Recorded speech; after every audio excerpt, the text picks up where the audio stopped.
Welcome, everybody, to the 12 o'clock show with Mayor Joe, and it is a jam-packed show today. Not one Joe, but actually two Joes will be on the show today. How are you, Joe? Good, Mayor. How are you? Doing Thanks well. for having us. No, Executive Director of SWACO. That's a pretty interesting gig. Yeah, it's a fun gig. Doing a lot of work in our community, and pretty proud of the stuff that our team is doing. And shout out to Reynoldsburg for being the latest food waste drop-off recipient. I think it's at the Church of Christ. No, our big one is actually at Spangler Park, Okay, which is not Spangler. too far from the location. Okay. No, I actually dropped some food off there just the other day. Yeah. So I think we were up to around 2,000 pounds at the end of February, Good. and then we're just waiting to finish up some March numbers and That's things great. like that. That's So great. That's great. Well, we're appreciative of what you're doing here in Reynoldsburg. it's for good. us. We'll see how we can grow this thing. Yeah, we're hoping to announce something here shortly that's going to be even a good idea for everybody to start doing more food waste drop-offs. So soon you'll be hearing an announcement from us. It's always a good thing. Yeah.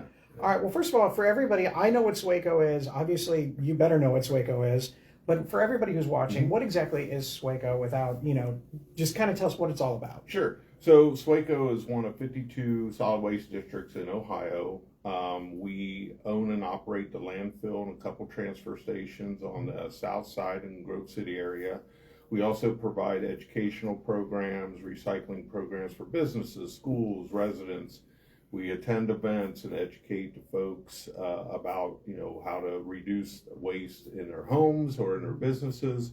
Our main goal is to try to reduce the reliance on our landfills, and that's really what our mission is. And we encompass all 41 communities that are located in Franklin County. So our district is all of Franklin County. All right. So you mentioned a couple of things in there, on education. Mm-hmm. So when tours, can you take tours of the facility? I Yes. know I've been on one, and we've seen that. So tell us a little bit about how that kind of works. Yeah, so we offer tours of our landfill Monday through Fridays.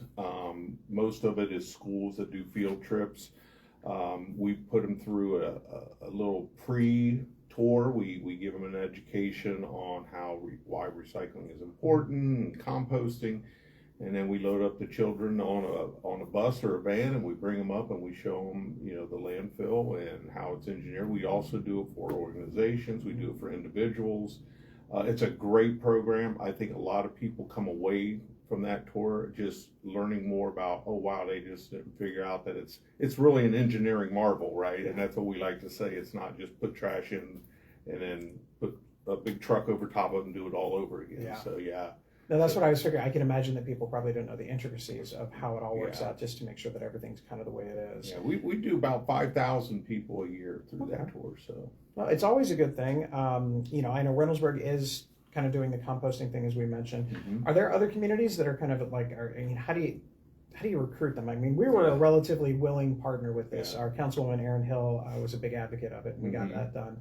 But for other communities, how do you convince them that, hey, this is the right thing to do? yeah, it's one of my favorite parts of my job is to come out and talk to community leaders like yourself and talk about the programs that we provide and help them with technical support if they want to start a program but just not sure how to do it or don't have the resources. We'll come out, we'll set it up for them the way they want it, as opposed to a cookie cutter solution. We do it for each community. Hilliard is a great example. They've got a few different things at their location that some places don't have. So for us, it's more about getting to those community leaders, finding out what their needs are, and then figuring out how we can be of assistance to them and help them get it there. So, and that's one of the greatest things of working at SWACO for me, is to be able to go out and, number one, meet them, and number two, how can I help you? How can we be a resource to you? No, that's always a good thing. It's always about some of the new kind of challenges that are presented, because obviously everybody's well aware of recycling and how to deal with it. But the question is, how do you balance that out with some of the cost factors? Yeah. But I'll get into that in a little Sure. bit. So obviously April is Earth Month. Mm-hmm. Are you guys, you got to be taking advantage of this, I'm sure. Yeah, so April's a huge month for us, as you can imagine. We'll be at a variety of events. We'll table them. We'll be there to hand out information to the folks that are at these events. We're also doing a pharmaceutical drop-off day where you can bring your old medications and have them disposed of properly. I believe that date is April 29th. Okay. Check our website if you need some information at SWACO.org. We'll be doing electronics. We also own a recycling convenience center on Jackson Pike, 2566 Jackson Pike, which takes in all your hard to recycle materials. That's open every day except for Sunday. You can bring your batteries, your old oil, styrofoam, food, TVs, and scrap metal, and then we get rid of them very easily with the contracts that we have. So we do a cleanup day here in Reynoldsburg, and ours is April 25th, so it's a little bit before. So if everybody forgets to bring their pills, which can happen, I always get a kick out of it because when they take the big thing of pills after everything's been dumped in, it almost looks like a bowl of cereal with marshmallow. I mean, it's just like multicolored and everything. Right. It's a little bit of everything in there. Right. So. No, those are always good. Now, as far as the region is concerned, I can imagine what the answer is going to be, but what do you think the biggest challenge is as a region right now? Well, as you know, and I saw driving here, there's a lot of construction going on. There's a lot of homes being built. There's a lot of folks that want to move to Central Ohio. So that population growth is really concerning to us because that's just an additional amount of folks that we have to educate. Yeah. More waste coming into our landfill, and so anything we can do to promote diversion away from that landfill is important to us. But it's really about what infrastructure do we need to help people conveniently dispose of stuff properly instead of the landfill or to repurpose. So as you know, as a mayor, the population growth is just never stops, and so that's just an additional amount of people. I mean, right now, I believe it's 1.3 million people, and it's supposed to go up to like 3 million in Central Ohio. So, yeah, it's a big number. So we're trying to stay ahead of it so we don't fall behind. And we only have the one landfill, so we need to protect it. And right now we've got life until 2062, but that was based on 2018 population. It's probably going to accelerate just a little bit. Exactly. So we're trying to keep that date as best as we can. Well, I know one of the big things for us is, outside of the fact that, I have 2 kids, one of them's on his own, the other one's, can come and go when college is in session and whatnot. Obviously, there's a lot less trash when he's not around. Yes, yeah. So fewer people, I get that one. But once people kind of get in the habit of it, whether it's just the recycling and now with food composting, it actually isn't that big of an issue. Like it's not hard for us to figure out what does and does not go into it. Every now and then we have to bust out, the SWACO site and say, all right, no, this is and this is not. But I think it's something that, to continue to bring that information out there because for us, my recycling bin is always 10 times more full of stuff than my actual trash. And now, especially with getting rid of food waste, that's been another addition to it to kind of help reduce. So less going to, the landfill, that type of thing. And just like you, I have 3 adult children that are out of the house, and literally I threw one trash bag away last week. And so, if I would suggest to your listeners to go to SWACO.org or recycleright.org or SaveMoreThanFood.org. There's a ton of information in there about how to recycle, how to repurpose, how to reuse and reduce. So. Yeah, every now and then I'll open up the trash can as I'm putting something in there and I'll see something that I know shouldn't be. And I'm like, why are you trying to kill the earth? I mean, what is, so I know for the city, we've obviously done that. We've gone through, our recycling bins, which is one of the big things I wanted to get in here first. And I think everybody's kind of adjusted to the smaller trash cans that we have because for the most part, hey, we're government. We're throwing a lot of paper away. It's not a lot of trash. It's mostly paper. But one thing that I know that we have to figure out, and I'm not saying that we have to do it today because we have tons of things to do, but trying to figure out how to get all the multifamily establishments all the way throughout the Central Ohio area, how to get them more involved with it. I think that's something that I would like to have further discussions on because I know they want the residents in the multifamily would like to participate. I think that it's just a question of the logistics of how to get that stuff done. Yeah, and that's a huge issue all through Central Ohio, and that's something that we're working on. We do have a multifamily unit kit that we will bring out to the location. But like you said, is there room to put recycle bins, a drop off that the residents can use? Does the landlord or the owner of that property even want to do it? how are they going to pay for it? Who's going to pay for it? That's the key. So, I don't think any of the rest of it matters. It's the payment stuff. It's the that's payment. the big Yeah. issue. Once you start talking about the payment, that's when the conversation sort of changes. Well, I think that's something definitely that we can look at. As far as local community members, other than obviously recycling more and food waste, what else can local community members do to try and help out and do their part? Yeah, so as a resident, one of the things that they can do is really look at how they can just reduce the amount of waste that they produce. Whether that's going to our website at recycleright.org and finding out what doesn't need to come into that landfill. They can also try to repurpose things that maybe you can turn it into something different and still keep it, and then recycle and do your best to try to recycle. As far as a larger picture of a community such as a Reynoldsburg or another suburban community, one of the things I would suggest is that you reach out to us and let's talk about how you can do things to help us with our mission. Like a convenience center. It's one of the things that I've been pushing other communities to try to get into is to do a convenience center. Okay. It doesn't have to be as robust as the one we own, but it can certainly be what you want to do. If you just want electronics or if you just want batteries to be dropped, we'll come in, we'll set it up for you. The question will be who runs it, right? And so we would need, obviously that City Works, so they got nothing to do. Right. So that would be the support that we would ask for. But I think in terms of your residents, just really to look at what you're throwing away. And I'll throw this statistic out. You've heard me say it before, but 76% of what comes into our landfill can be recycled, repurposed, or reused. And so the amount of cardboard that's in that landfill is amazing. And cardboard, it should be one of the that's the easy thing. Yeah, that's right, an easy thing. Right. And so that's what I would suggest to just an individual resident is just look at how you're managing your trash and reduce that amount. We've even gotten to the point, I'm a big pizza fan, and so when we get our pizza boxes, there have been times where we'll cut out the areas that don't have the pizza grease on it just to offshoot just a little bit much more. And that was a great thing that we started able to do is pizza boxes are now accepted and they're able to have technology now that can work with the grease and everything, and just make sure you put the scraps in something to eat. There are no scraps in our house. No. But pizza should be eaten for breakfast cold in the morning if they're left over. If there are leftovers. Right. All right, so what am I missing? What else do we need to talk about today? Yeah, I just think one of the important things for the residents to rely on, and I can't stress enough, I've said it a couple times already today, I think it's important to go to our website at SWACO.org, recycleright.org, and really visit some of these events that are going on during April. We'll be there, we'll table them.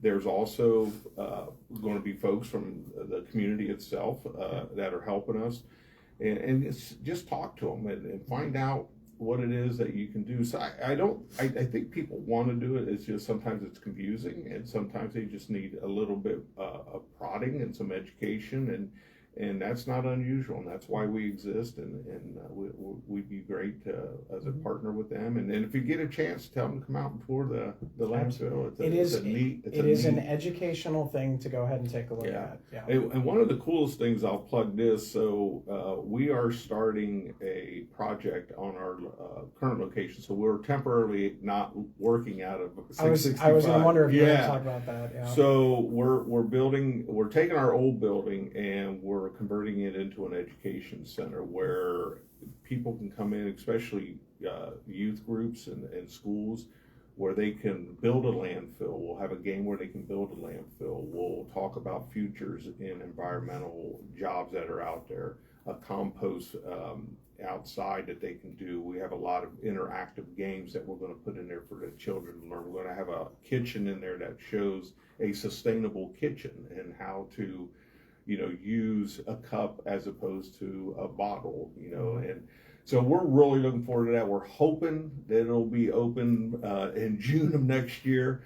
I saw some pictures. They have gutted out the building, so we know that far. And then behind it, we're just building another administration building. But the more important part of that project is that education center. And being a former educator, you'll appreciate this. And my staff hears it from me all the time. I think it's important for us to be in our schools and talk to our kids, because that's who we're leaving it for. Yes. And they know more about this than we ever did at their age. Mm-hmm. And I think they're a group that we have to harness and really try to educate them and help us get across the finish line. And, you know, our schools program is wonderful. I mean, we've got about 35 school recycling champions right now, with like 7 or 8 in the queue. So it's booming, and the schools are really trying to do their part. When I've gone into schools, and a lot of times they come up with projects that are based on things to improve the community, and not necessarily high school, because they always have their good part, but it's always good when you have the younger grades doing it, and they talk about recycling, or they talk about littering, and they have no problem whatsoever publicly shaming their friends and family. Yeah. I was going to say that, but I'm glad you did. That's it's one of those things where everybody's kind of got an awkward, well, okay, thanks for sharing that. And it's great to hear the kids talk about the work that they're doing, as opposed to the adults. No, absolutely.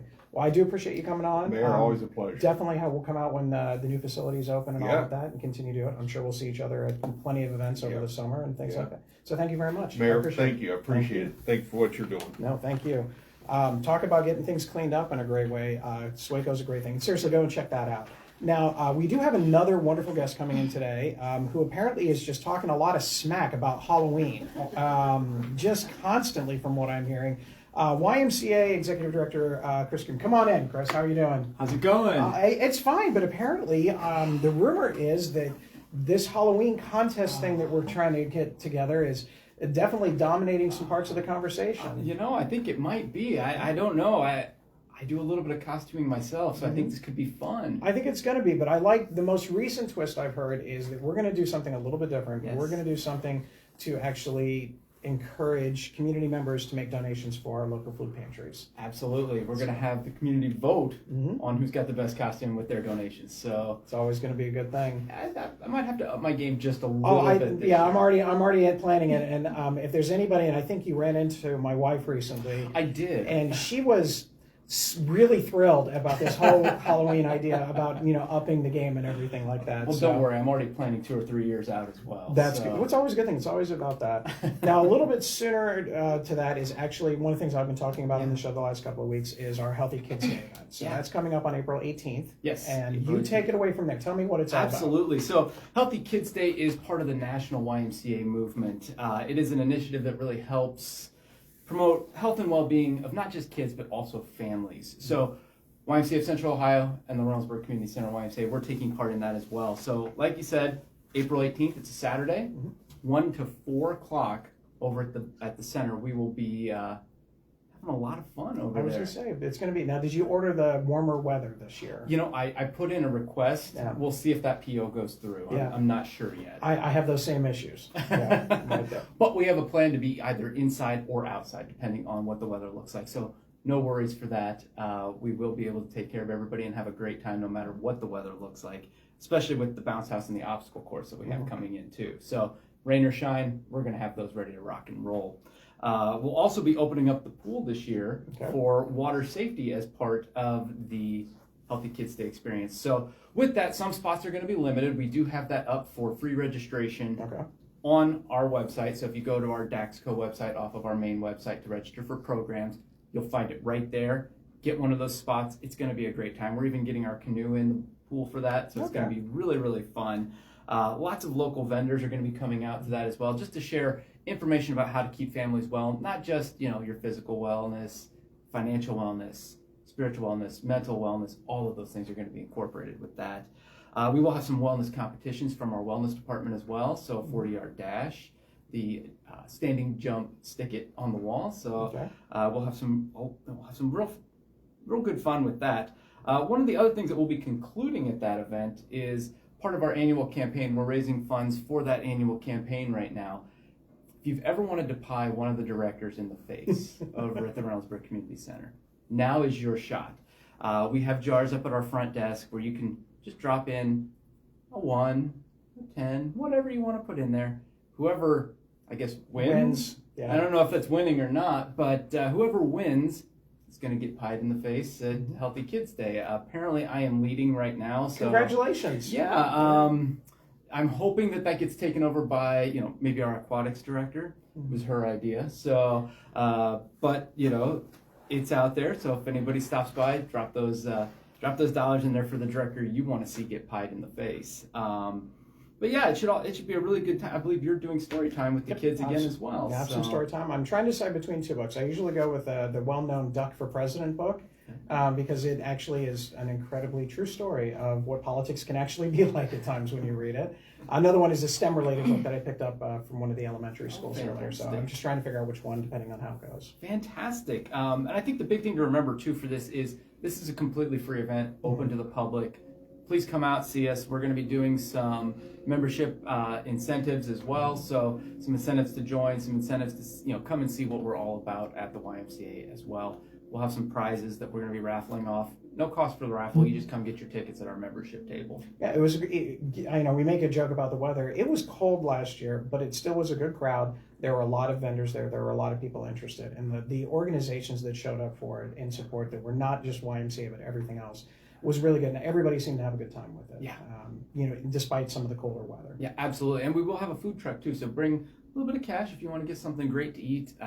Tortilla, I believe is the name of the truck. So they're coming actually after Garver's Healthy Kids Day as well. So they're going to just truck right on over. I think they're actually bringing our aquatics director with them because she'll be at their Healthy Kids Day too. So we're excited about that. So. It's going to be here before you know it. I know it's a good thing. Anything else going on at the Y that you want to share? Boy, yeah, I think we're coming up on summer. I mean, we were in a meeting this morning. 56 days until the start of summer camp over at the Y. So summer camps will start June 1st. We have 10 weeks of camp scheduled out. Spots are filling up fast. So if you haven't registered yet or you're interested, check out our website, get down to the center, and really see what that's all about because we do a really good job with those camps. And I'm really excited to see what our teams put together this year. It's nice because occasionally just if the winds are right and things like that, the windows are open here at City Hall and you can hear some of the kids. You can hear kids being kids. And that's always kind of a cool thing. Yeah, and we've got STEM week. Actually, our engineering camp will be kicking off that first week. So we're really excited about that. I would say that the shuttle launch, the Artemis launch, I think is kind of one of those things that might hopefully reinvigorate a little bit of interest in the science portion of it. We're excited for it because we're actually doing some pretty cool projects with that too. So registration can happen online or over at the center as well. And if you have questions, please call in. Our youth director, Joel Babb, is more than happy to answer any questions related to camp.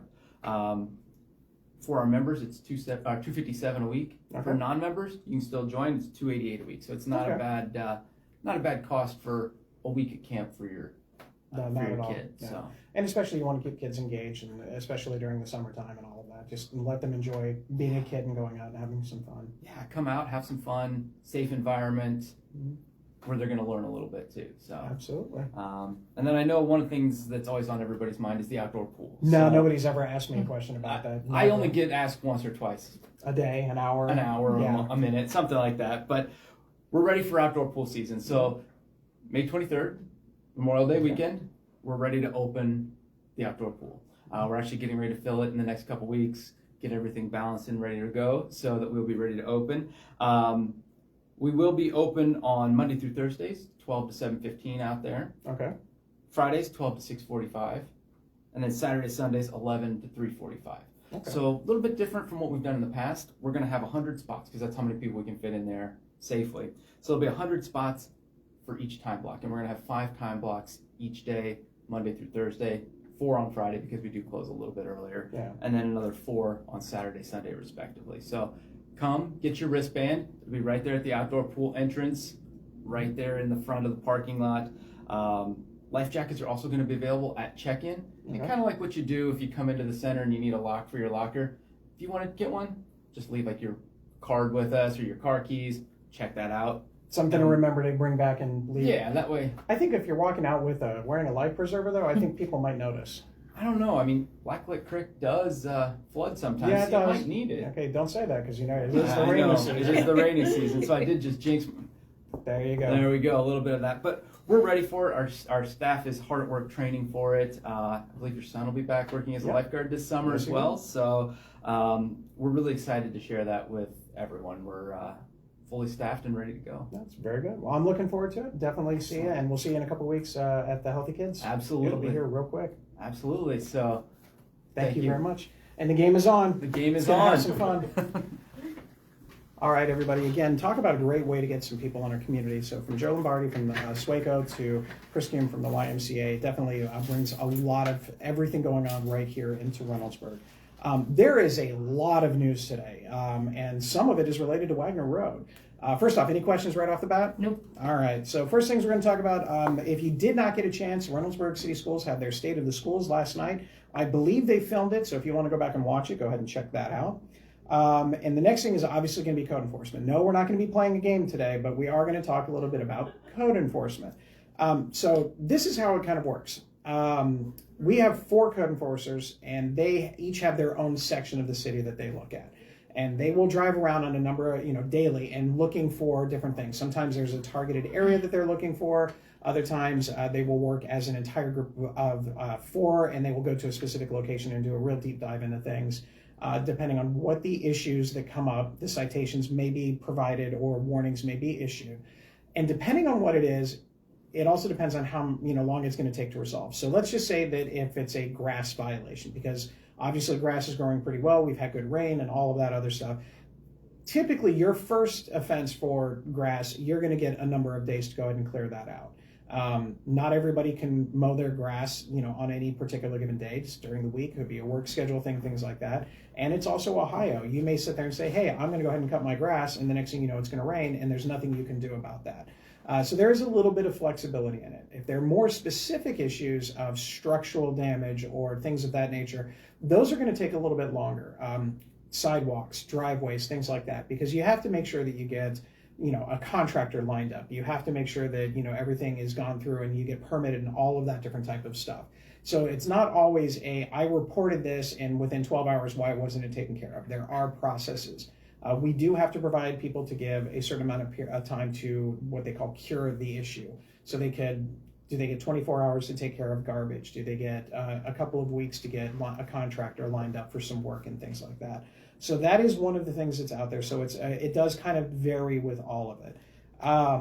This week's highlighted focus is more or less going to be on protective treatments for houses.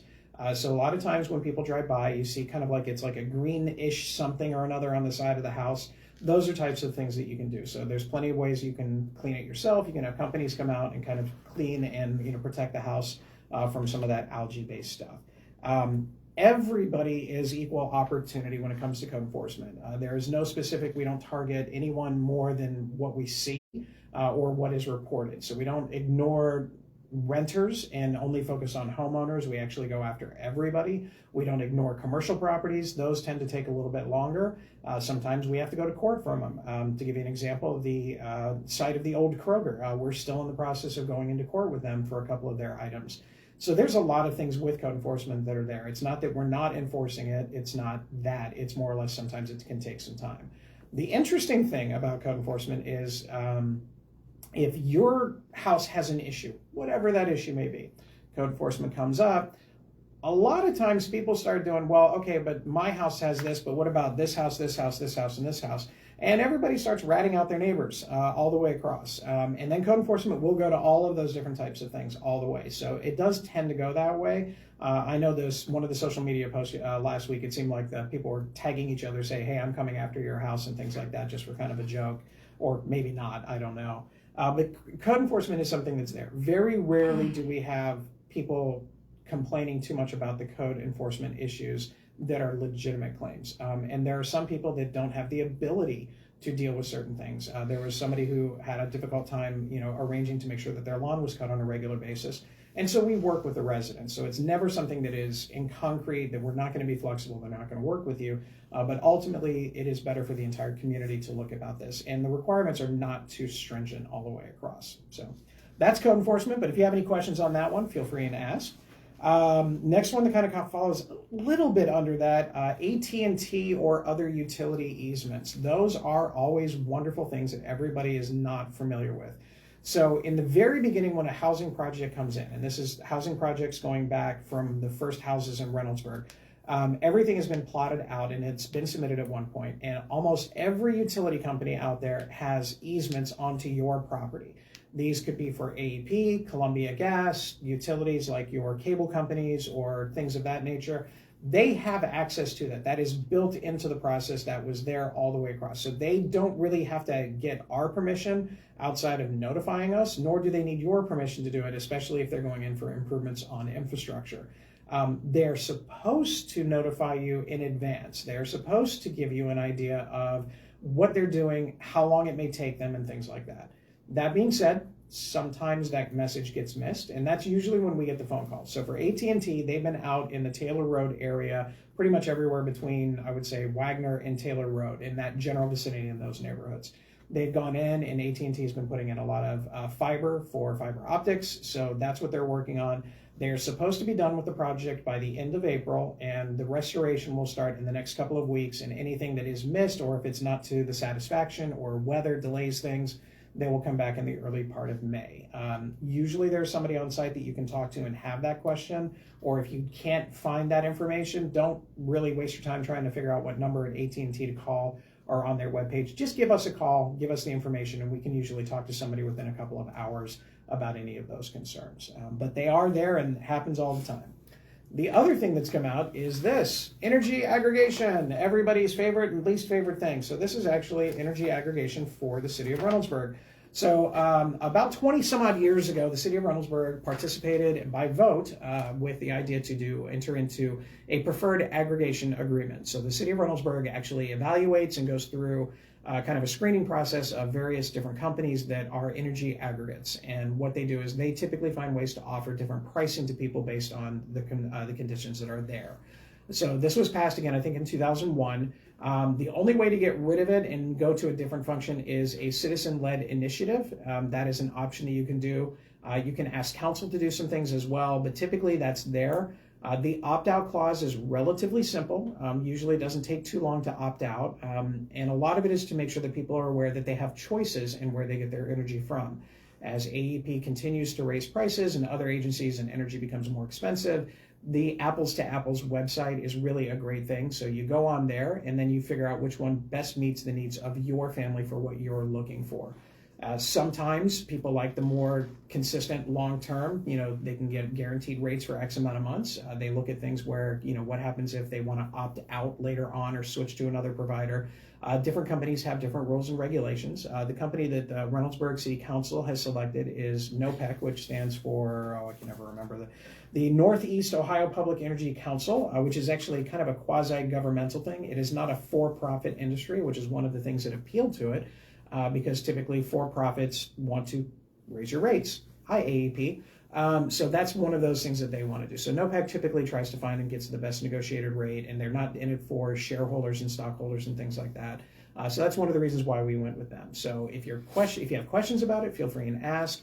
If you don't want to be part of NOPEC or anything, you can opt out and go straight with whatever provider you want to, and that's for gas and electric. But those letters are in the mail. If you haven't gotten them already, you will soon for both gas and electric. So, any questions so far? Nope. All right.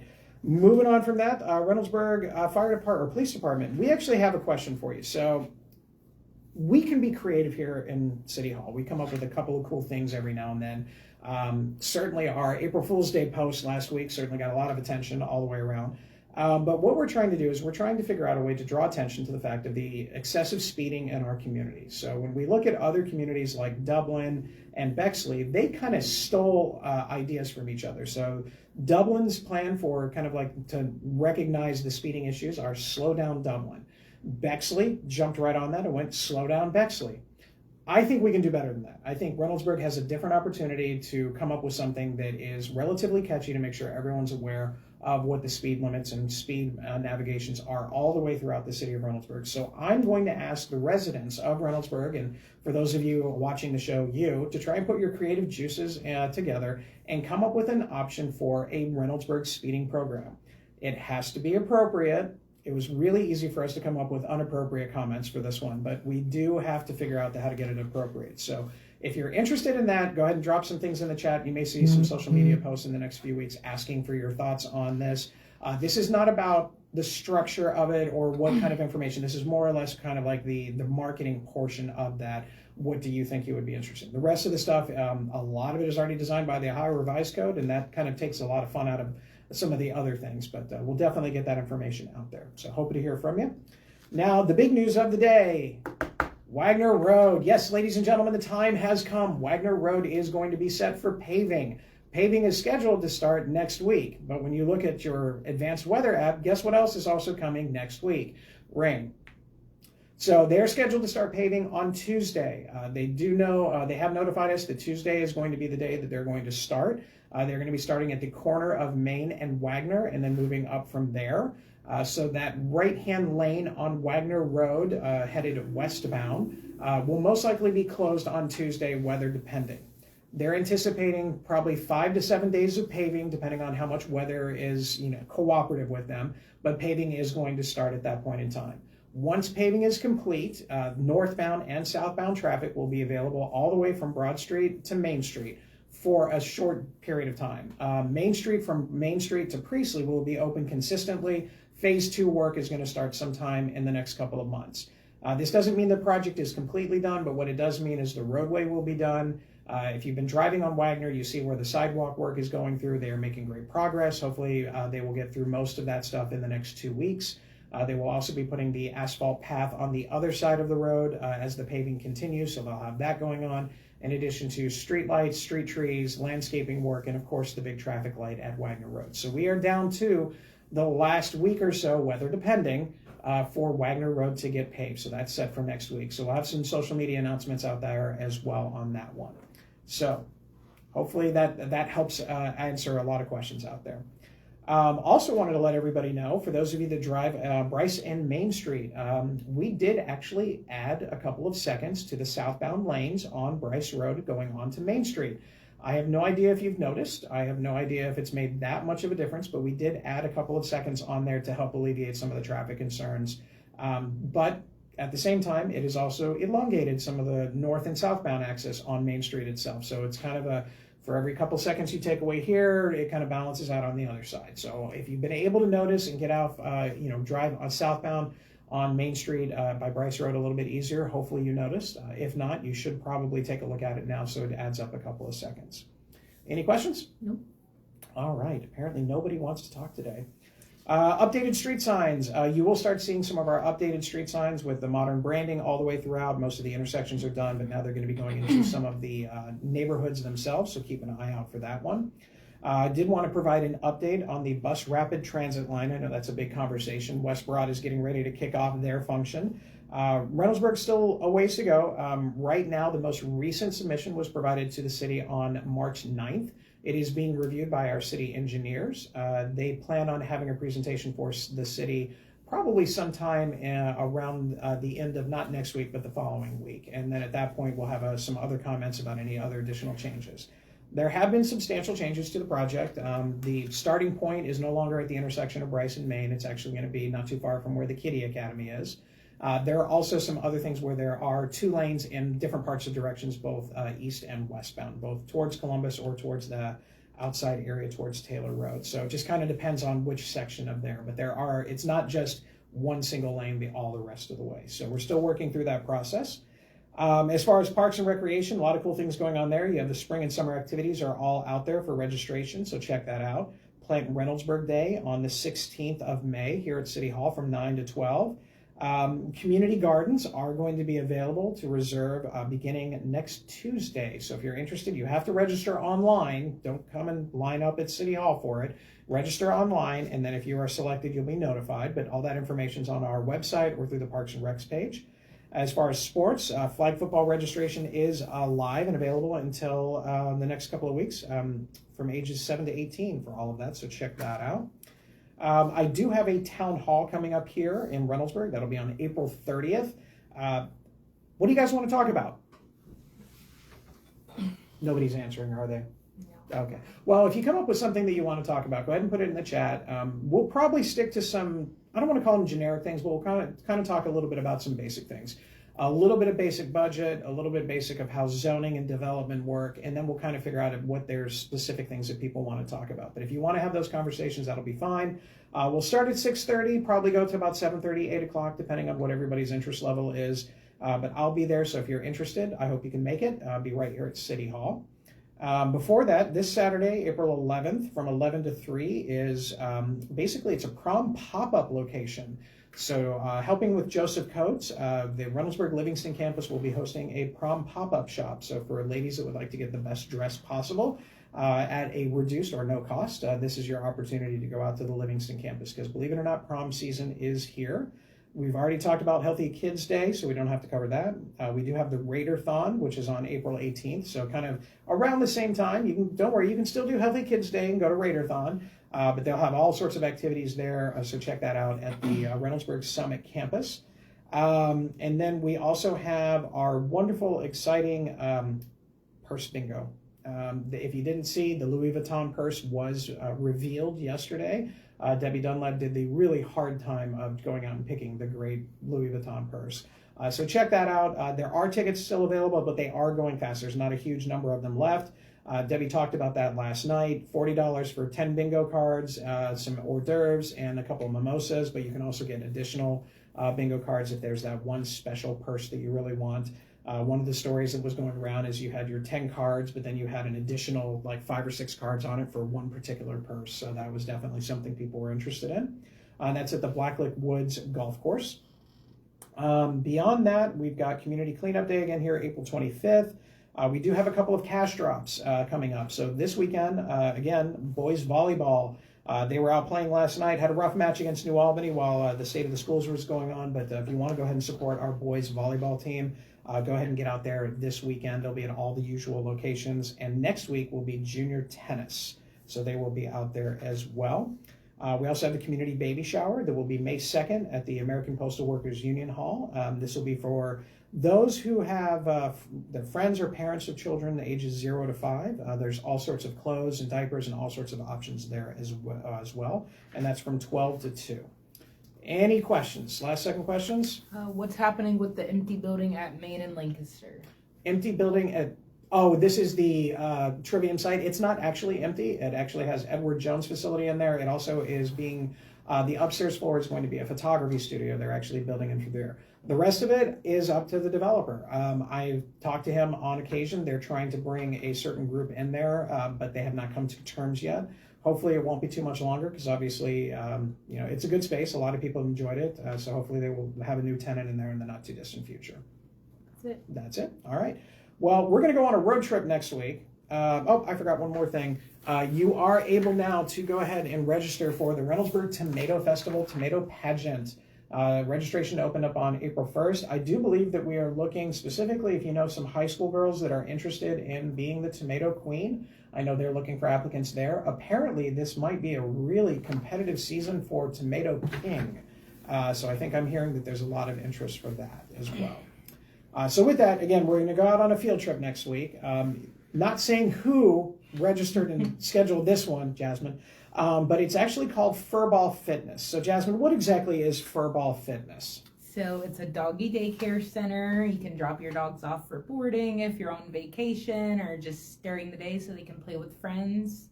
And we're going to play with some puppies. Yeah, really, this is the whole thing we're doing is we're going and we're going to play with some puppies. So it's a little bit different, but it's going to be a fun activity. Obviously, a lot of people care very much about their pets, and this is just another option for people to make sure that your pets are having a little bit of fun during the day. I know that my wonderful Pomeranian is probably sitting right now either in one of two places, right by the garage door waiting for us to come home, or he's perched up on top of the couch in his little tiny section waiting there. And then when the door opens, then he'll run and bark at us as we come in. So if anybody else has any questions, again, a lot of things going on. Wagner Road, again, that's going to be the big news of the day is Wagner Road is going to be paving next week. So it's just a matter of a couple of weeks before that is completely opened back up again, and that part is done. But all sorts of other projects that we're working on moving forward. So I do appreciate it. Again, Joe Lombardi from SWACO, Chris Crume from the YMCA, great guest today.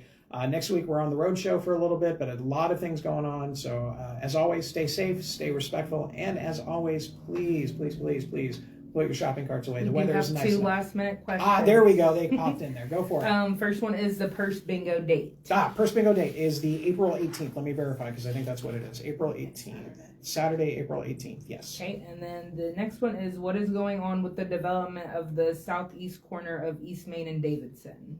That project is moving forward. They're in engineering review right now. CMHA is going to their board of directors in the next week to authorize final funding, and they hope to break ground before the end of this summer. So that's all moving forward. All right, That's a good one. All right, thanks everybody. We'll see you next week. If you have any questions, you know where to find me on social media. Bye now.